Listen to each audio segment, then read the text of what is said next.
Hello everyone, good morning. কেমন আছো তোমরা সবাই? কমেন্ট করে জানিও। আমিও খুব ভালো আছি, কিন্তু কালকে সন্ধ্যার পরে আমার শরীরটা খুব খারাপ হয়ে গেছিলো, খুব খারাপ লাগছিল বলে সেই জন্য আমি সন্ধ্যার পরে অনেক ভিডিও ছাড়তে পারিনি। সন্ধ্যার পরে একটুখানি বাজারেও গেছিলাম, তো বাজার থেকে এসে তারপরে আমার খুব শরীর খারাপ লাগছিল বলে আমি সেইভাবে ভিডিও ছাড়তে পারিনি। তো কালকে আমি বাজারে গেছিলাম, একটা জিনিস কিনে এনেছি, তো তোমাদেরকে আমি সেটা দেখাবো কি জিনিস। এই যে এই ক্লিপ দুটো দেখছো তো? আচ্ছা তোমরা বলো, এই ক্লিপ দুটোর কত দাম হতে পারে?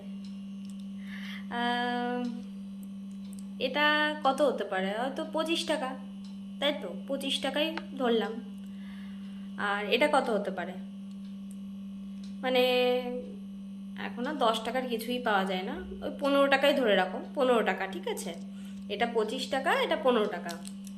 ভাবতে পারবে না, যেটা আমাদের কলকাতায় পাওয়া যায় এত কম দামে, ঠিক আছে? তো এখানে আমার ক্লিপ ভেঙে গেছিলো, তো সেই জন্য আমি ক্লিপ আনতে গেছিলাম। তো তারপরে যখন দোকানে গিয়ে আমি ক্লিপটার দাম শুনি, অবাক হয়ে যায়।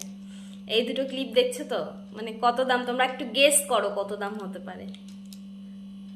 তোমরা ভাবতে পারবে না, আমাদের এমন করে লুটে নিচ্ছে না, কি বলবো, এখন বাধ্য হয়ে কিনতেই হবে।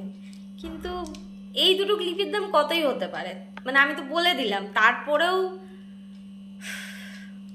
শুনবে দামটা? শোনো তাহলে তোমরা। এই ক্লিপটা নিয়েছে 40 টাকা, ঠিক আছে? যেটা আমাদের কলকাতাতে তোমার কতই বা নিতে পারে, 15 টাকা, ঠিক আছে? আর এটা নিয়েছে 50 টাকা। আচ্ছা তোমরাই বলো, এই দুটো ক্লিপের দাম কি এত? এত কোনোদিনও হতে পারে না নিশ্চয়ই। কিভাবে আমাদেরকে লুটে নিচ্ছে এরা, কি বলবো, মানুষের থেকে এরা যে কিভাবে লুটে নিচ্ছে, ধারণার বাইরে, ঠিক আছে? আর আমরা যেখানে আছি না, এটা তো গ্রাম টাইপের এলাকা, তো এইখানে এই সব করে ওদের যে কি পরিমাণে ইনকাম হয় তার ধারণার বাইরে। আমি যদি বলি যে এই ক্লিপগুলো ভাইয়া একটু কম নাও বা কিছু, নিতে হবে না, চলে যাও, কারণ ওরা তো জানে যে ওদের কাস্টমার আছে, যে একটা চলে গেলে 10টা আসবে।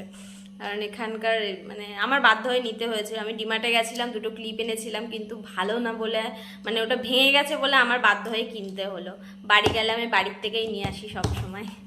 কি বা করবো বলো।